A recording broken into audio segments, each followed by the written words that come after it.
Ever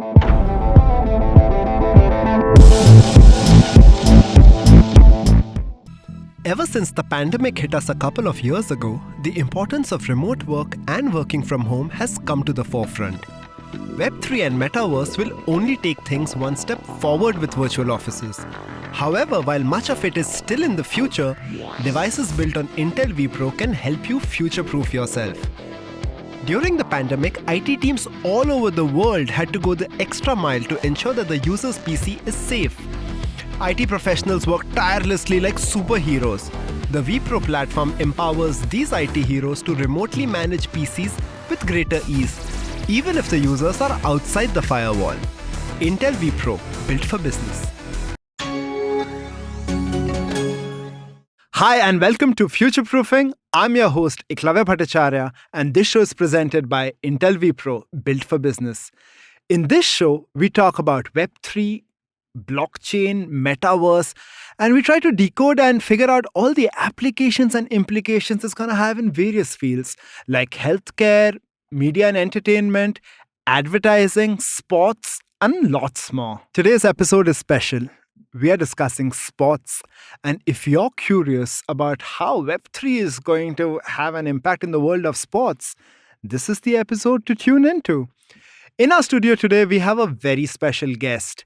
He's the founder of IVM Podcasts, and what many of you might not know, he's also a complete geek when it comes to the NBA and the NFL. Today, we're going to discuss about the cartelization of sports, Allen Iverson, and a lot of really cool stuff which is happening in the sporting world. We'll take a quick Intel vPro break and see you on the other side of this fascinating discussion.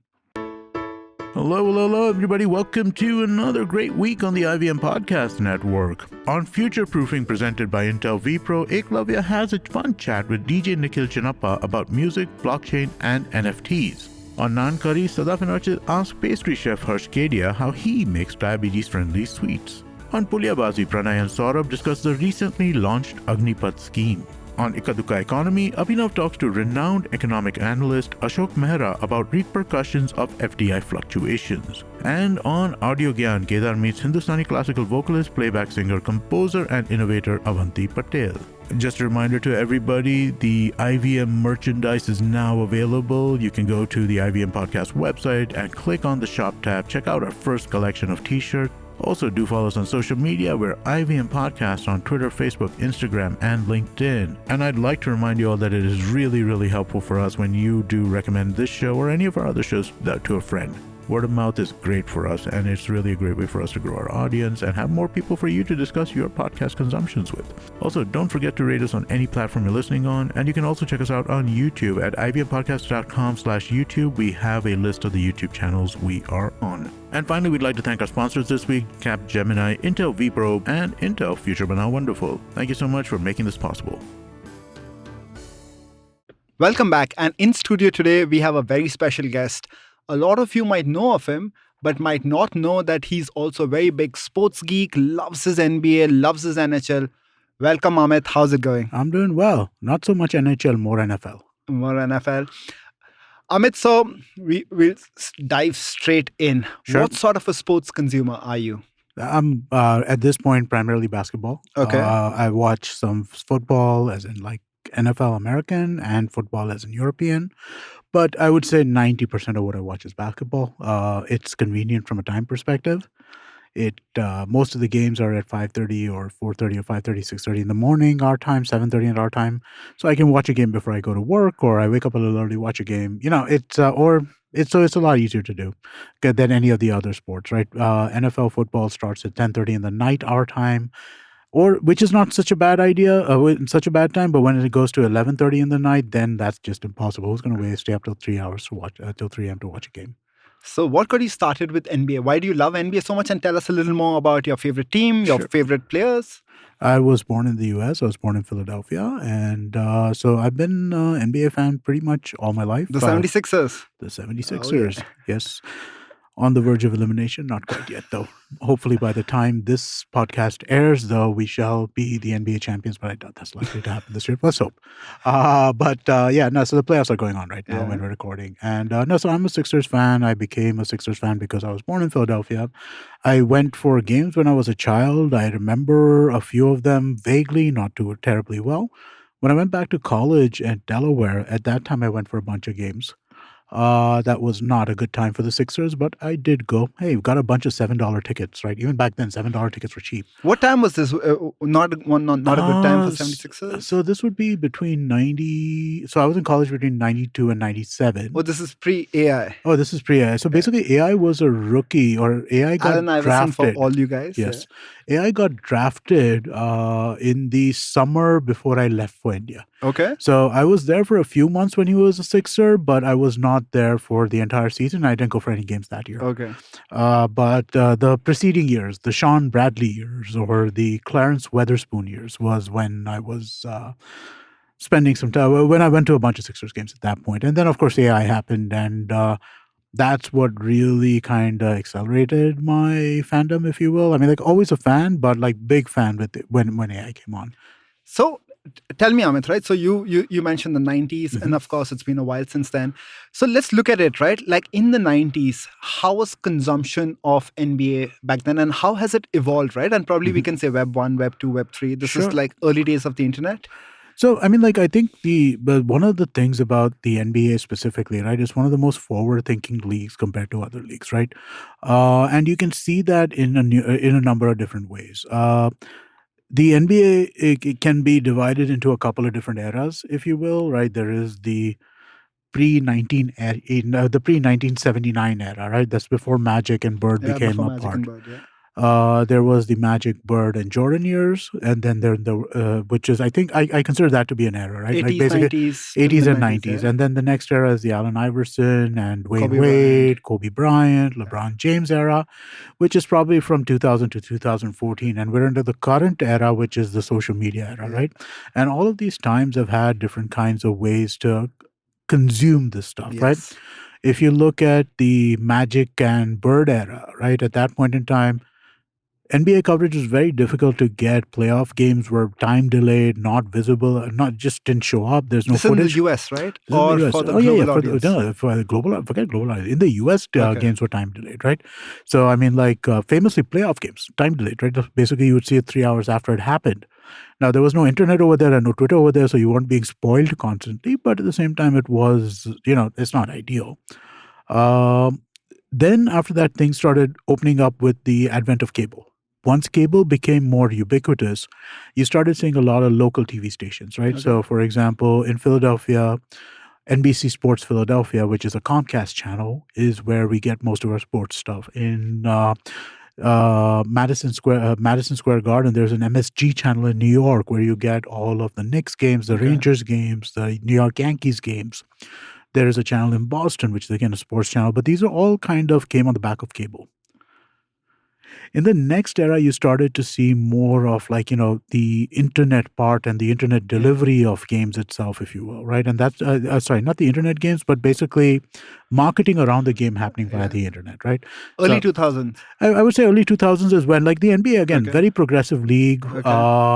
Most of the athletes are super smart. So, I mean, like, it just it became a thing where all of them were very internet friendly in that sense, right? But the real revolution around this stuff came post-Twitter, post-Instagram, post-Facebook to an extent. Because one of the differences between the NBA and most other sports leagues in that sense is the NBA, they protect their IP, don't get me wrong, but they don't try and like take down every second highlight package that a fans put up. Like what BCCI does. Like what BCCI does, like what the NFL does, like what the EPL does, like what pretty much every other league does. I think another thing is when the internet was rising was also like coincided with the rise of Jordan, right? And the internet was full of Jordan, Space Jam. More Kobe than Jordan. Jordan, like the internet was a thing in the 90s, but the internet became big in the 2000s, right?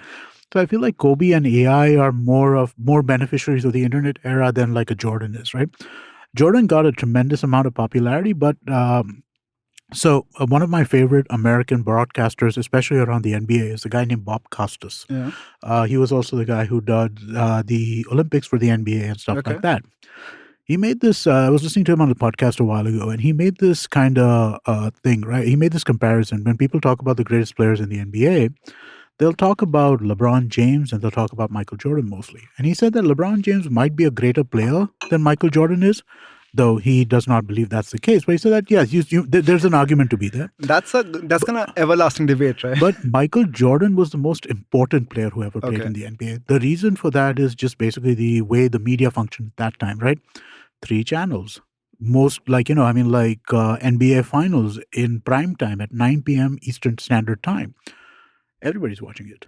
So Malone versus Jordan, 96, Malone versus 98. Jordan, even starting earlier, starting with this series against the Lakers, the Okay. Portland Trailblazers, the Charles Barkley versus Michael Jordan Phoenix Suns versus Bulls series was one of the highest rated Right. ever.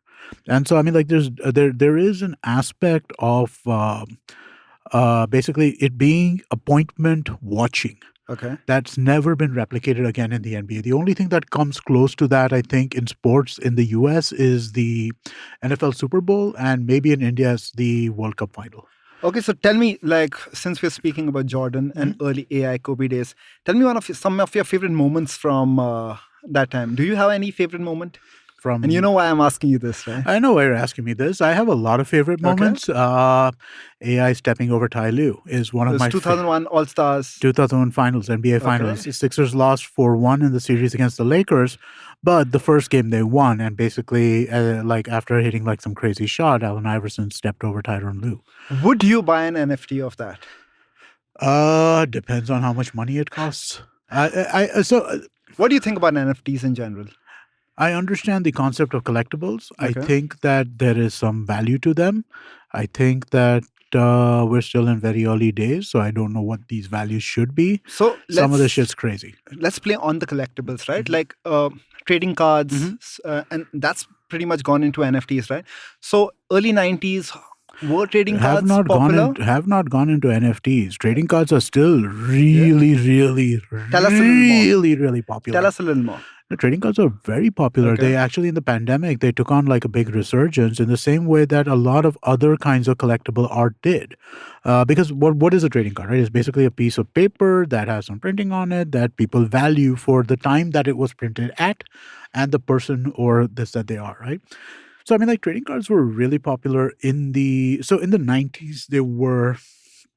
They kind of lost popularity to a certain extent. Why would that happen? Oversupply. Okay. What wound up happening is that there were a few companies in the trading card space, and they wound up creating they just made the supply so ludicrously large that the example often given is Ken Griffey Jr., baseball player, one of the best players ever in history.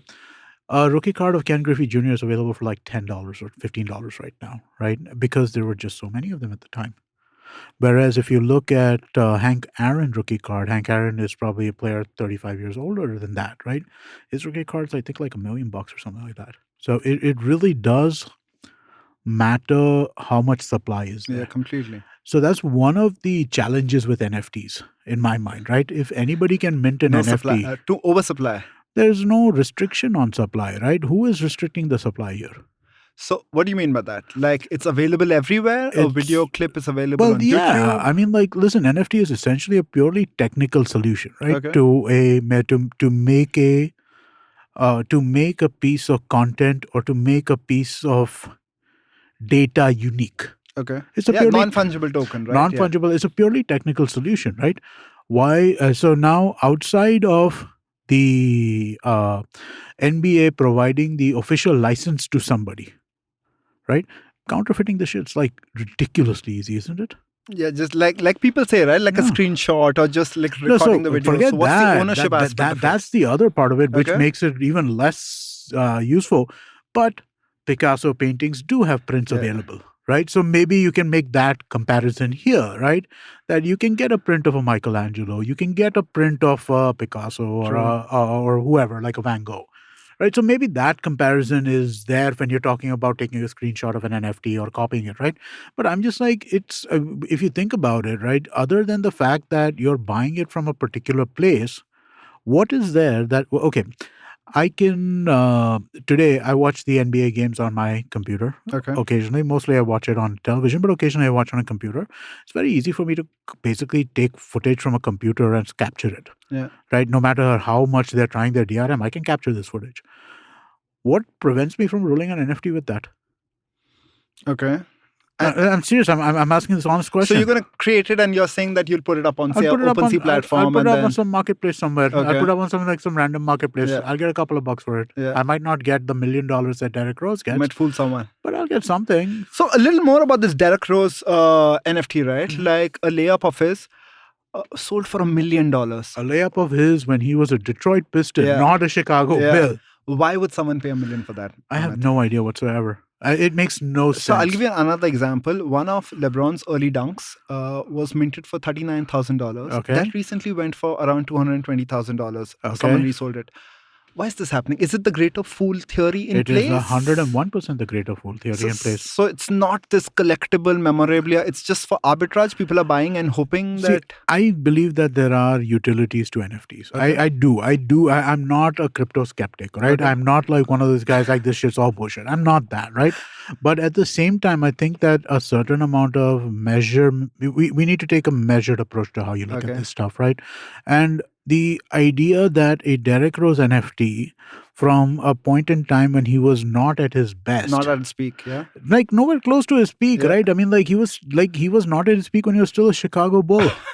And now he's playing for Detroit, and that sells for $1 million. The most expensive NFT available today, I just checked before we started, was $9,350 for Kevin Durant's dunk last year during the NBA semifinals, during the Eastern Conference semifinals. That makes sense to me. Yeah. Right? $10,000, still a lot of money. Not like I have that money floating around and I can just go buy it, but I can get on board with that to an extent. Okay. But what is this still? But tell me, Amit, if you were to, like, I get the whole skepticism around, it's not completely exclusive. It's available on YouTube. Anyone can copy it. What kind of an NFT would you buy? I'd buy one of Allen Iverson stepping off Ty Lue if I got it for like $100. And what about it? Like just a video clip? Well, yeah, the video clip, right? Customized video clip? So I think there is. So I think that's a really interesting area. You mentioned customized video clips. I think that's a really interesting area for NFTs. So, for example, a NFT of Allen Iverson stepping over that dude and him commenting at the same time. Okay. Now you're talking. Now you got me interested. Right? That's a good collectible, you're saying? That makes sense as a collectible because what's happening over there is Allen Iverson is creating content specifically to be an NFT and not like some random fucking puppy face, right?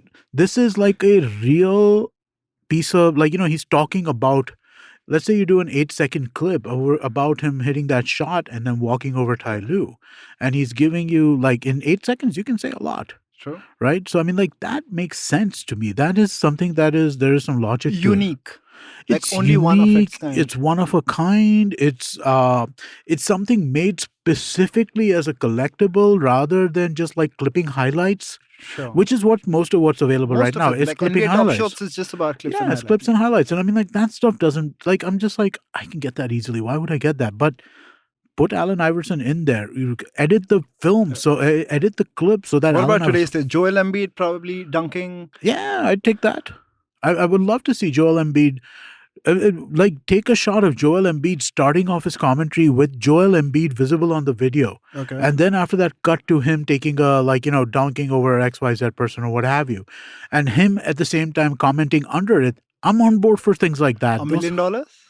I don't have $1 million. If I had it, I still wouldn't probably spend it. Okay. But you if think there might be an audience somewhere. There might be an audience for something like that. Okay, given my current financial straits, if you will, I'd pay $10,000 for something like that. Okay. I'd pay $15,000 for something like that. Would I pay 5 lakhs? Absolutely not. But you're saying as a collectible, right? Or do you expect some utility? Maybe a meet and greet with Joel Embiid? Well, so I mean, like, that is signed autograph with it. But how is that now an NFT? Okay. That now what we're talking about is an appearance fee or a meet fee with Joel Embiid. That's not an NFT anymore. But you can probably bank it 10 years down the line or something. Well- So I'm talking about utilities to NFTs. Right? So utility to NFT. Okay, so the one that I see the most is ticketing. Agree. Tell me. Ticketing to me makes so much sense as an NFT, right? Okay. Because one is a non-fungible. You can't transfer it to anybody without like going onto the blockchain in some sense. It is a unique piece. You can build it through whatever you want to. It is something that stays with you if you keep Okay. it. So, I think we spoke about this before, but let's say you were able to go to the 2020 All-Star game. Okay. All right. That was an amazing all-star game. Incredible. It was right before the pandemic. The game itself was awesome. It was the first time they used the Elam ending, which is basically an alternate way to end the game. So let's not get too much into that. But it's the first time they used the Elam ending. It was an incredible game. If I had that ticket purchased as an NFT, I could hold it for 20 years. And now that's a collectible Okay. because there was some utility to it at the start when I bought it. And now I have it. And I've had it for 20 years. That's a collectible. But collectible for self, right? Do you think someone would pay you for it? Yeah. People buy this kind of stuff all the time. It's memorabilia, right? In that Okay. sense, like I remember when I was in college in the US, tickets to the Chicago World Fair, which I think happened in 1904, Okay. sold for like $10,000. Okay. What about not just memorabilia, right? Mhm. Okay, now imagine a future ticket. Okay, so let's probably give an example of IPL. Okay. So Lucknow has a new team. Yes. Probably it's struggling in filling up its stadium, Mhm. and it says that we will release a ticket as an NFT, Mhm. which allows you access to 10 years to our matches. Is Sure. this something where you see there's some sort of a value, or it I think I think as a pure technical solutions, Okay. NFTs work brilliantly for ticketing. okay? Because again, non-fungible, you eliminate piracy, you can't transfer this without going into some centralized system, right? I mean, decentralized, Agreed, yeah. centralized, right? But without going on the blockchain, you can't transfer Sure. this. It eliminates scalping and stuff like Yeah. that, right? Which I think is a benefit in some ways. Okay. But beyond that, right? I mean, like again, if you're talking about a 10-year ticket, Yeah. I don't know. I would rather have 10 one-year tickets. Okay. You're Or- saying it need not be linked to blockchain, right? Like you don't need blockchain for probably a 10-year ticket. Well, I mean, like, why not just a one-game ticket and just give me 10 years worth of one-game tickets? Maybe as an investment, right? So I'll tell How you where is- I'm coming yeah. from. So imagine it's a sport which is not too popular, or it's a sporting team which is not too popular, Sure. right? And it's basically selling you more than a season ticket. It's probably selling a lifetime ticket, right? Mhm. And what happens is if maybe you as an early believer of a fan Mhm. buys it, right? And the team does well. Mhm.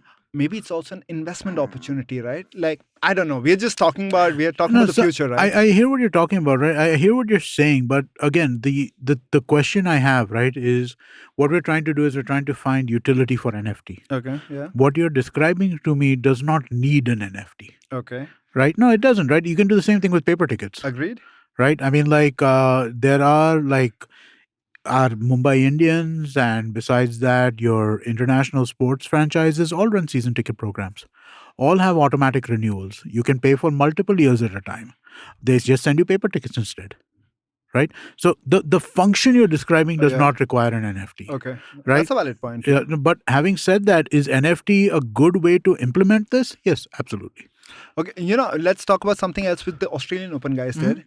I really like what they did. That was a great idea. So Australian Open became the first Grand Slam to get on the Metaverse, and they did this unique concept called the art ball. Uh-huh. Apart from having a metaverse where you could walk in and experience elements of the Australian Open, they'd actually divided their court into like around 6,000 pieces. Okay. And with real-time data available, if the ball during the match point, if the ball actually hit on this virtual 19 by 19 centimeters, which you could own, Buy NFT. yeah, buying an NFT, then you got utilities, right? Like merchandise, like the ball. And I think there's something really unique. Like I think there's a little potential in that, right? I really like the idea, but again, I would say, see, the thing is that for a technology like NFTs to take off, it needs to be able to do something that you cannot do with your existing tech, Okay. right? what you also described right now can be accomplished with paper. On that note, we'll quickly jump to the segment which we do on the show. It's time for Eka's commandments for future proofing.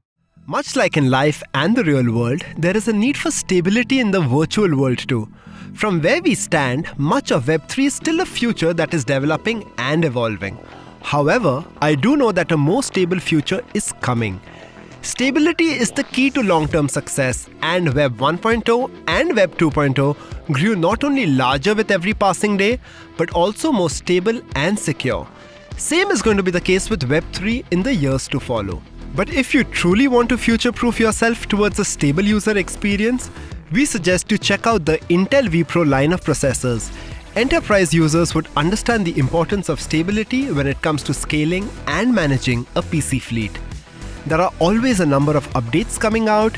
The Intel vPro platform gives IT and end users the stability and reliability of a business-class device with the help of the latest PC platform technologies in one integrated and validated solution. Intel vPro, built for business. Welcome back and in conversation with Amit. Amit, just before we took a break, we were talking about the decentralization of power, right? Yeah. And why I'm saying this is Web3, everyone's talking about openness and trust. Yeah. And do you see something like that happening, right? When it comes to, like, imagine an example of BCCI in cricket, right? BCCI has this hold on ICC, right? Because of number of revenue. Do you actually see sporting bodies evolving through DAOs, through a blockchain where people are like, let's all be open, let's allow people, let's be transparent? So I agree that there is going to be more openness required in most sporting bodies. The NBA is leading the way in that. You can see in terms of how they operate with their players, with their owners, who they call governors. They don't call them owners anymore. But you can see how they operate in that sense, right? And I mean, like, as a business, there are screw-ups there as well, don't get me wrong, right? But I think that they're one of the most well-operated businesses in sports, right? If you look at the BCCI, or if you look at the NFL or the NBA or any of these courts, any of these people for a matter, right? It's essentially a cartel you buy yourself into. What do you mean by that? In the sense that basically there are 30 teams, there are Okay. 30 owners, you buy yourself into it, it's a cartel of billionaires. A monopoly which they try It's to a create. monopoly which they're trying Okay. to create, essentially, right? They don't want more people, right? Like, so for example, right now, there is a proposal on the NBA side to create 2 new teams Okay. in Seattle and Las Vegas. Excuse me. There's a proposal to create 2 new teams in Seattle and Las Vegas. Now, a lot of the owners are in favor of this right now because it's a cash infusion which they need post-pandemic. But otherwise, this has been on the table for the longest time. The NFL has had, the NBA has had 30 teams since I think 2000. When did the last new teams were the Raptors and the Vancouver, who now are the Memphis Grizzlies, and I think that was like 96 or Yeah. 97. These are the last teams that started, right? That was what, 6 and 22, 28, 30 years ago, something like that. In my mind, that is a in my mind, there has been a need because 15 is an odd number. 32 is the right number if you're trying to run this. But there was a resistance to doing this because if you're letting more people in, you're dividing your revenue between more people. Now they need the cash, so that's why they want to do it. And I think you see this across the board, right? Sports owners are typically some of the richest, most politically connected, financially connected folks who are going to be out there. They're not really interested in openness. But sports is, about community, about families, about love, about people getting together. Playing sports is all about that. Okay. Professional sports is all about making money. Like, dude, It's a business, you're it's saying, a business. It's not just a business. It's an extraordinarily competitive business. It's a zero-sum game business. Every penny that is being spent on the Sixers in Philadelphia is not being spent on the Flyers or the Eagles, who are on at the same time. So it's a cutthroat competitive. It's a cutthroat competitive kind of space. So I don't see them being open. But besides that, I don't even really believe DAOs are open. I just think DAOs are just another way to avoid regulation. See, DAOs, again, like they speak about being autonomous, right? And that's going to take some time. But when people say about probably DApps, right, where you're looking at associations where there is no central body which is, which is like trying to usurp all the power. Who makes the schedule? Who decides the rules? The owners? You think you're going to get these guys to agree to something? But again, if they do that, then how have you decentralized your power? Okay. You've not, right? If the owners are making the schedules, right? And again, if you're looking at a sports league, right? Any modern sports league, every team plays the same number of games in a year, right? So and I mean, like, if you look at how complicated it is to schedule for any major sports league, it's insanely hard, because you have to first figure out how everybody plays everybody. You can't have it being in a way. You can't have the schedule being created in a way where you can't have the schedule being created in a way where, like, all of a sudden there are Mumbai Indians are playing Kolkata Knight Riders 3 times in a row, and then after that they don't play for the rest of the season. You can't do that. You have to space all of these kind of repeat matches out. You cannot have a situation where one team plays 7 games at home and then 7 games away, like one after the other. You have to kind of have back and forth. These are complicated to make, right? These schedules become really, really tough to do. You need somebody at the central level to do it. How do you decide what rules to enforce, right? How do you decide on policies like Third Empire? How do you decide on policies like what goes to replay, what does not go to replay, right? How do you decide on, like, all of these things come into play? And so there's no interest in the sport. But these decisions can be more transparent, right? Like, so that, I don't know, maybe because of the NBA, but in the NBA, does one team feel that some other teams have more clout, or it works? Every team feels like other teams have more clout. Especially every team does. See, so again, the thing about a well-run business or a well-run cartel is nobody's perfectly happy. Okay, yeah, always. All of the so in the NBA is divided in a bunch of different ways. Yeah. Small market teams hate big market teams. Big market teams hate small market teams. Why? Small market teams believe that as soon as their players become slightly famous, big market teams will come and take them. Because everybody wants to live in New York, LA, Philly, Houston, places with good weather, nice. NBA athletes are basically a bunch of 20-year-olds. You know they want to go to the best nightclubs. That's what they want to do in life. Same with EPL. You'll have just the top 4 teams. In Spain, you just have Barcelona and Madrid. Now, the bigger markets hate the smaller markets. Why? Because in a sport which has a salary cap, there's revenue sharing. Okay. Right? So basically, the bigger market teams are subsidizing the smaller market teams. So the smaller market teams are making enough money so that they can pay so that they can also pay players. That's unique to the NBA, right? Like that's unique to any salary cap. No, that's unique to any salary cap league. That's the same holds true for the IPL. But do you think there's revenue sharing? Do you think it's good having a salary cap? Because the English Premier League is completely different, right? So you tell me if you think that's better, or it's better to have like any team can win any year, or if it's the same 3 teams which are going to win every year. Which one do you think is better? There are pros. Honestly, there are pros and cons to either view. Course, yeah. I fall on the side where I believe parity, as in any team can win any year, is a better way to enjoy a sports league. Your team has a chance. Right? If you are today whatever the name of the team that Ted Lasso is coaching, if you're coaching that team, you know you have no shot. No, that's a beautiful story, right? Like, since you mentioned the English Premier League, actually, if you look at since the English Premier League was formed in 1992, it's pretty much been like the cartel which you spoke about, the top cartel. And I think Manchester City won a few years ago, right? That was like the biggest exception. Not Manchester City, Leicester City won. Leicester City, and they had a 1:2. Manchester City, like, heavy oil funded, right? So they've been winning. They've been winning every year now for the last.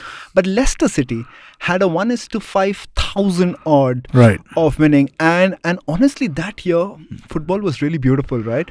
Because it was different. It was not expected, rather than just Manchester United and Chelsea and Arsenal. So you're going to see none of these owners really buy into any of this open stuff, right? I mean, like, you're going to have to force them.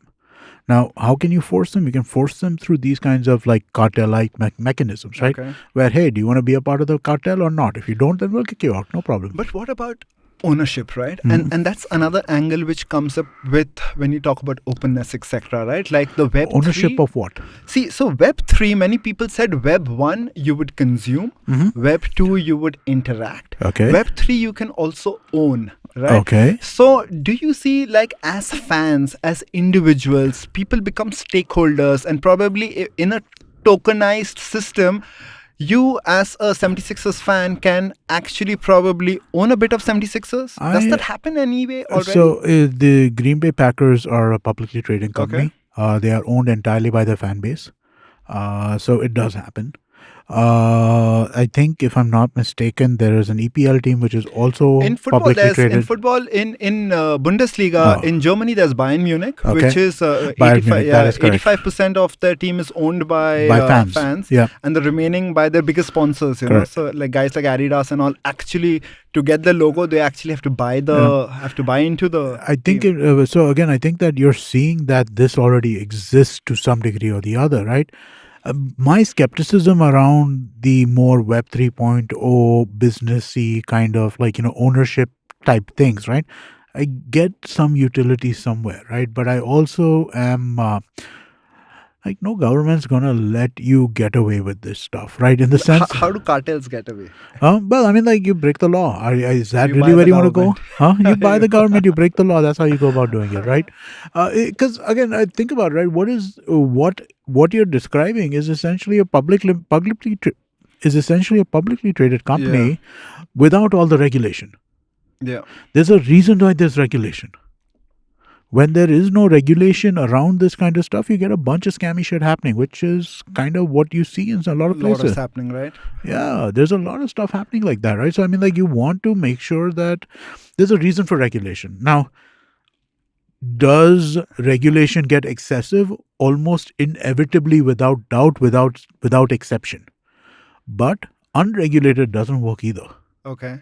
So there is a medium to be struck over here. And the second you get the government into DAO, then it becomes just another piece of tech. Yeah. It doesn't become this utopian thing that a lot of people are putting it forward. This democratic, decentralized, autonomous thing, which listen, I think it's going to be more theory. What you're saying is, right? So, yeah, exactly. It's more of a theoretical idea. I think that there is some, again, it's always a pendulum, right? Everything is always a push and pull. There is things get really, really control driven, then they get really, really open, and then they again kind of go towards the control driven thing. There's a pendulum over here. Right now, Web 3.0 is bringing us towards more of a decentralized, more open kind of networky kind of space, right? And that makes sense to a great deal.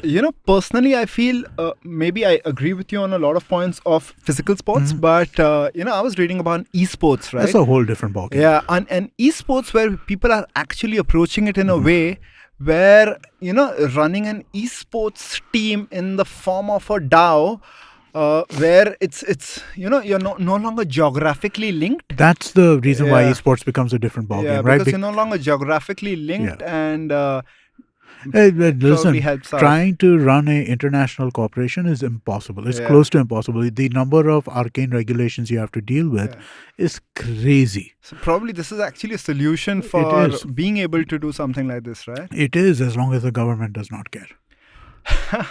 Government does not care about what? Someone else making money illegally?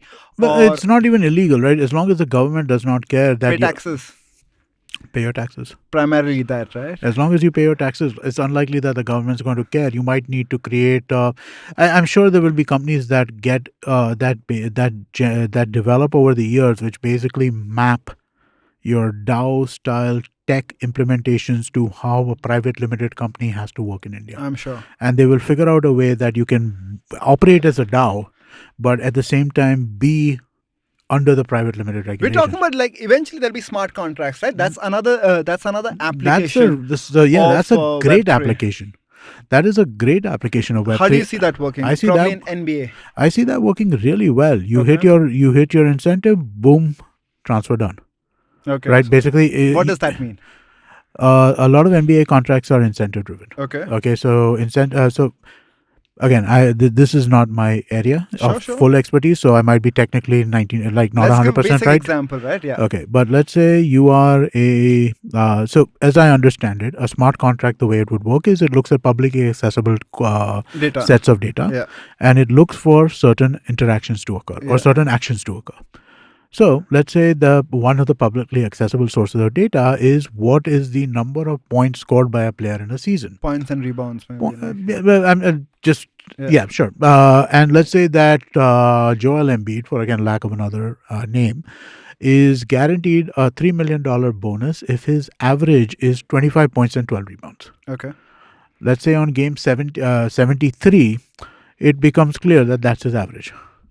Right? Smart contract fulfilled. Automatically transferred. So he or his agent don't have to go and say it's not, again, this stuff does happen right now, Okay. but it's a better technical implementation of what you're talking about here. Without the middleman, you're saying. Without the middleman, without anybody needing to be involved in it, right? Because in non-salary capped sport, agents are a big menace.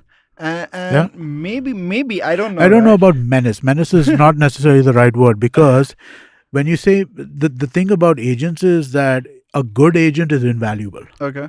A bad agent can do all kinds of shit. Yeah. But because see, here's the thing, right? I mean, like, we do this over here. We work with podcasts, so we work with a lot of different talent. Talent has managers, they have agents, they have all kinds of people, right? In many cases, it's a good thing that they do have these people looking out for them, because some of these people don't... listen, they're experts in certain other areas, right? So if you're an NBA player, you spend 10 hours a day practicing. Where the fuck are you going to learn about... how am I supposed to run a... Yeah, no, you don't even learn things like how I'm supposed to run a bank account, or how am I supposed to ensure that my credits have been transferred correctly. None of this stuff you have. Yeah. Probably a non-salary cap, like negotiate a better salary, deals, etc. But smart contracts make a lot of sense, right? Yeah. For a lot of things just to happen, just eliminate a lot of middlemen, I think. I would agree with that. Yeah. Rather, and by menace, why I said menace is because if you look at European football, right, it's like power. Like when you say cartel, it's the cartel over here. Apart from the football teams, it's the talent, right? And almost sometimes the football teams get frustrated because everything is through these super agents, they're known as, Right. and everything otherwise just gets restricted. It's so again, part of the problem with representative negotiation, right? So let me put it this way to you, right? I mean, like, the part of the problem is, so agents are as good as they can or cannot be. There are some amazing agents for people. There are some people who are just like absolutely destroying people's careers, right? Not knowing how to negotiate, or overplaying their hand, or any of these problems occur.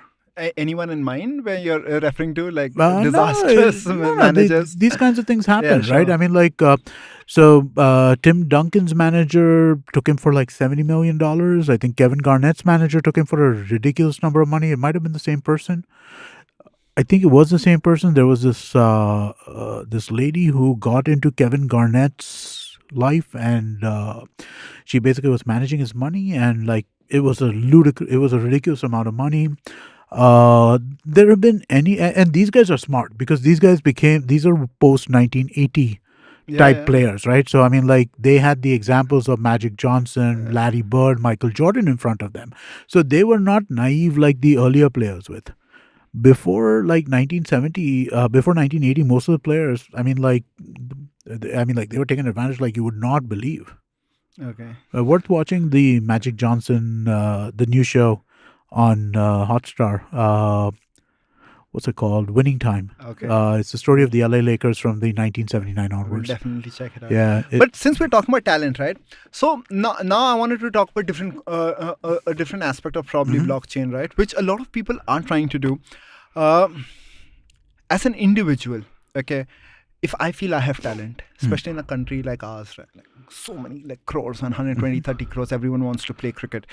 And I believe that I have talent, but maybe I don't have the connections, right? Yes. To go to a management, to prove myself, because everyone's playing, right? And maybe I put up on, say, a blockchain saying that this is on a probably a public blockchain, where I say that I commit that invest in me, like where people say they crowdfund. Do you think there is a possibility where people can crowdfund their careers, where they say, I have talent, but I am not being able to train adequately because of lack of finances, and invest in me and get 10% of my life earnings or something like that? I think there is I think there is a possibility of some stuff around this. I also think that the stuff like this is fraught with problems. Okay. You're buying people at the end of it, right? You're investing buying in people. people. You're investing in people. No, I right? mean, like, okay, fine. You're investing in somebody. Let's say you're investing in a basketball player. Okay. You want, or forget let's not take basketball player. Let's take something which is a little less likely to this, right? Let's say you're investing in a tennis player. Okay. Okay, training or golf player, right? Training for golf or tennis is insanely expensive. Okay, it's not cheap at all, right? Yeah. I mean, like, if you want to get coached by like one of the 50 best coaches in the world, this shit's gonna cost you like $500,000 a year. It's not cheap. Equipment, access, courses. Let's say you've invested in a tennis player or a golfer, right? And you've invested, say, 25% of your net worth because you believe this guy's gonna be there, right? Now, let's say this guy pulls a Tiger Woods or a Ben Simmons or something like that, right? Where he just disappears. It's like, screw it, I don't want to play anymore. Now what are you going to do? Okay. What are you going to do? Seriously, like if you're an investor, if you invested in this guy, what are you going to do now? See, on a decentralized network, I'll be screwed, right? Oh. Ideally. Yeah. But if I'm going through management again, then I will hound them. Where is my money? So, but basically, But yeah. you're like, hey, dude, you owe me labor. Okay. That's what your answer is, right? You owe me labor, and that's kind of buying people. I mean, like parts of people, but buying people. I don't. Again, you're saying it's more theory. It is, but it's also it's just dicey, man. Also, I mean, like, I think there will like Spencer Dinwiddie tried this. No, but you were when we were talking earlier, you mentioned something about the variance in talent, right? Uh-huh. And that's something I think will be a really good point to bring up, right? Like the difference there between is a huge amount of talent between like so yeah, I mean, like the difference between me, this is a joke I was saying. I don't know, like some cricket fans will remember, Sadagopan Ramesh and Shiv Sundar Das, they were two openers for India in the late 90s, and people used to say that they were only flat wicket specialists, right? As soon as India would travel, they would get their customary zeros and tens. But the joke was basically the talent difference between, say, me and Sadagopan Ramesh is going to be far bigger than probably Sadagopan Ramesh and Sachin Ramesh Tendulkar, right? Yeah, absolutely. No, I mean, like there are examples of this. There's a player called Brian Scalabrine. He is an he was never a very good player. He was like, he's a solid NBA player. He got like a 6, 7, 8, 10-year career. He is a announcer for the Boston Celtics right now, or I think he's a studio guy, but he works with the Boston Celtics right now. He basically does this thing where people can go and challenge him. Anyone can challenge him. Well, I mean, like he doesn't, like it's not anybody, but generally college players, high school phenoms, etc., etc. He's 45 years old. He kicks their ass. Wow.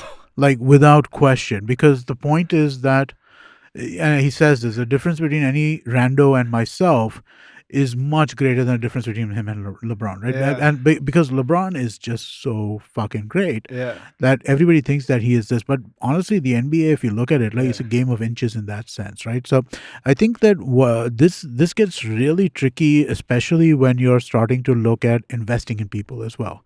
Just from the perspective of like what such a speculative investment, right? And I think that the people who are no, but what if it's crowdfunded, little money?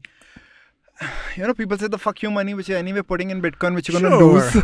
Why not? Listen, I don't tell people how to gamble with their money. Gamble however the hell you want to. But if you think that this, but understand what you're doing. Understand they're gambling. And these guys will anyway have to go to the cartels themselves. Right? Yes. No, and those are the people who have they're the ones who maintain the power at the end of it.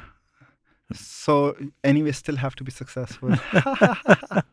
Amit, so anyway, people are talking about metaverse, right? And people say metaverse. When someone says metaverse and sports, right? And we touched upon this question earlier. Yes. The evolution of consumption, right? So in Web3 and metaverse, what does it mean to you? What does metaverse mean to you? In sports? Yeah, in sports. I would love to be able to sit at home and watch a game.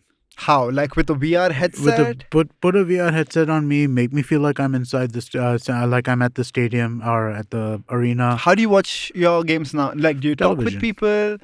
Is it collaborative? WhatsApp groups? I have a WhatsApp group with a bunch of friends who are from Philadelphia. My brother's in it. bunch of friends are on it. And yeah, I talk with them about it, but I mean, like, it's a mostly solitary experience. Okay. But I would really, really enjoy the ability to kind of go and, like, sit down in my room, put on some glasses, and act like I'm at the stadium, right? Basically, look from left to right for, like, to see what the action is.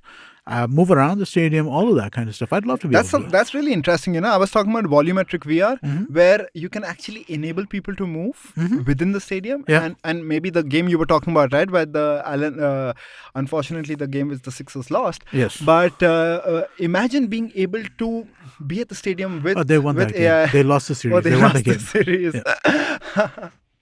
But a little bit I wanted to add, because why I remember that, like AI was my favorite. And like whenever someone says, who's your favorite basketball player when you were growing up, just to be different, I would say my answer is the answer. Because AI was the answer. And another reason was, AI was like, what, 6'5'10"? 5'10", 5'11", something like that. He gave a lot of us Indians hope, right? Like we were like all the others are like 7 feet, 8 feet, and then you would like Nobody's 8 feet, dude. 7 feet. Yeah. 7 feet is average, right? And No, then 7 feet is not average. 7 feet is like the biggest guy. 6'3", 6'5" is average. Yeah, but Allen Iverson gave us hope, right, when we were in school, college, true. saying that like this little magician going around. But like so metaverse is what you think, like sports brings people together, right? Mm-hmm. Like it's the only destination viewing happening these days, right? Right. Because no one, you tell anyone else at 8 p.m. you listen to this podcast, they'll be like, yeah, what are you talking about? And I'll listen to it when I want. But you think that will change? You think everyone will be happy with their headsets and walking in this virtual So world? I don't think so. I mean, like, it's a... I don't think that everybody's going to want to do that forever. I mean, like, real people are real people at the end of it, right? But if I am watching 70 games a year, right? There are 82 regular season games. I'm probably watching not even 70, probably like more like 60 games a year, right? If I lived in Philadelphia, I'd probably go for 5 games, maybe 7. I don't see myself going for more games than that, right? So the remaining 65, 70 games, I'd love to be able to do this with. You want to go. Yeah. Obviously, that's a different experience, right? Live is not going to get replicated And these by days this. it's like a festival, right? When you go to see when you go for the events. Exactly. And that's another point around the reason why this would be so much fun, right? Yeah. Because there's more to it than just like watching on a flat screen. Yeah, I think like virtually being able to catch a t-shirt from a t-shirt cannon, Yeah. I think that's going to be, if one can crack that, I think that's going to be the future. That would be fun, watching the display, watching the, like, checking out the replays with like 600 people, 60,000 people around you, shouting, "Ref, you suck," with everybody else. This shit's fun. I'm sure it'll evolve. I mean, not tell me, there's something which we do in every episode, Sure. right? Since it's called future proofing. Mm-hmm. And for all our young listeners, if you want a career in sports, right, which are the things which you should run away from because it's going to be obsolete in another 10 years? Oh, wow. And which are and what are the fields which you think are going to thrive over the next decade or so? So I think I think sports is going to grow in India to a tremendous degree, right? Like a tremendous degree. We're nowhere close to, forget saturation. We haven't even scratched like a surface here, because Indian sport currently is one sport. Yeah, it's just cricket. It's right? one Like, sport, yeah. right? And I don't think that's how things are going to go as we go ahead. I think more and more sports will gain popularity. What do you need for a sport to gain popularity? Like, for real, right? I mean, like, if you're looking at, you need 30, 40,000 people to be into a sport in 6 cities. Or you need, like what you said, Jordan, right? So we had the Sachin and the Kohlis and the Dhonis. I still think football I don't think we've gotten our Sachin right? We've had Baichung Bhatia, we've had Sunil Chhetri, but I still think... why are you limiting yourself to football? Well, I'm saying like any sport, think right? Kabaddi. Think of how much that is growing, right? Yeah. That's the second most popular sport in India today.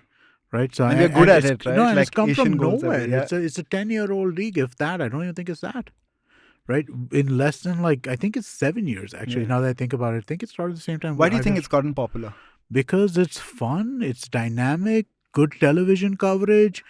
good leagues, Allows time people setup, to water cooler conversation, and basically, so like one of the challenges I've always felt with cricket, which the IPL has addressed, which is why cricket has grown as much as it's grown as well, right? Cricket in the till 1983 was not very popular in India.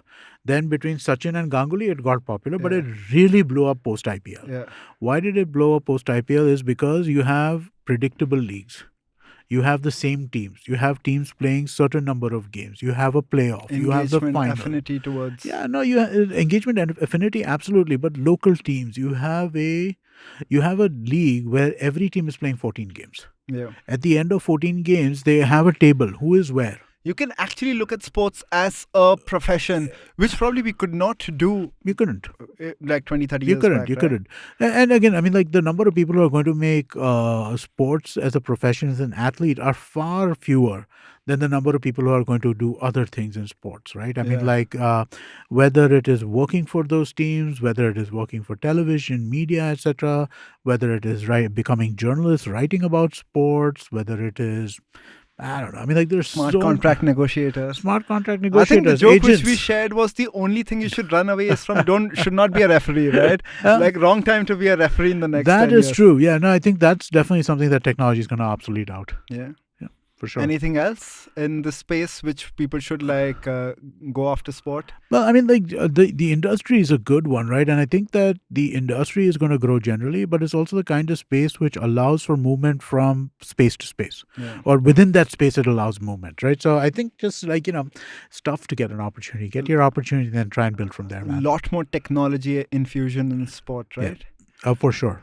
We can already see that, but so much more, right? I mean, like so much more is going to happen in terms of tech, whether it is the Web 3.0 type stuff, whether it's the NFT type stuff, or whether it is like more traditional referee replacement technology, or better field technology, or better audience experience technology. All this stuff is really, really starting to come into its own now. Thanks, Amit. Fascinating discussion. You mentioned you're an active listener of other podcasts. Uh-huh. Tell us a couple more sporting podcasts which our listeners should definitely check out. As you know, I'm mostly NBA. But since you are such a football guy, I'll give you a couple of football podcasts. Sure. Do check out Football Twaddle on the IVM Podcast Okay. Network. Check out Football Shitball also on the IVM Podcast Network. Besides that, on the NBA side, on our network, we have a show called the Airball Diaries. Great show by Monish and Nishant. Internationally, What do you listen to? So I listen to all of our shows, of course. But I also listen to a number of international shows. I listen to The Mismatch of the Ringer Network. I listen to Bill Simmons' podcast. Open Floor from CNN. I listen to The Greatest of All Talk, which is a paid podcast. I listen to so much Real GM. I think it depends on what happened that week, and who's covering what. Yeah. The only ones that I think I listen to every week are The Mismatch and the Bill Simmons podcast. Thanks, Amit. That was the founder of IVM Podcasts with us, and a fascinating conversation about blockchain in sports. Thank you so much, Amit. Thank you. And that was another great episode of Future Proofing with me, Ekalavya Bhattacharya, presented by Intel vPro, built for business. If you loved this episode, please like it, share it, subscribe to it, rate it, forward it to your friends, especially your sports geeky friends. And for all of you NFT enthusiasts, we are running a really super cool contest. We are dropping free NFTs and also some really cool future-proofing merchandise. All you have to do is participate and answer a simple question. More details are on our socials. My socials are Ekalavya across Instagram, Facebook, LinkedIn, and Ekalavya B on Twitter. And you can find IVM Podcasts on all the social networks at IVM Podcasts. I'll see you on yet another fantastic episode next week.